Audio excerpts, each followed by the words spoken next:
Guys, so morning kahimtang karon guys sa usa ka tagbot ni siya guys. Naitabo ni sa Zambales kaganihang buntag no. Di pala gidugay guys no.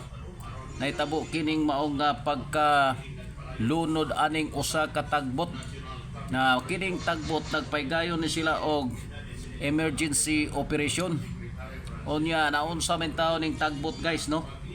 No nga naglutaw-lutaw dito kini nitabo sa may Bukaw River sa barangay Butulan, Zambales. O kining mao nga video guys gikan ni sa kini bang Philippine Coast Guard sa Zambales. O makita nimo guys kay ang dito sa ila karon ulan-ulan manggod. Unya tungod kay ulan-ulan ni kining baha-baha og pag-rescue. Now ang atong mga rescue team ningkamot sila. Doon na sila operasyon karon. Pero tanawang tig-rescue guys to daw. Nawala na hinoon. May gani kay nang lukso ang mga sakay nini. Tuang nang tora ditong nagsakay pas tilang paita nawa na ginoon.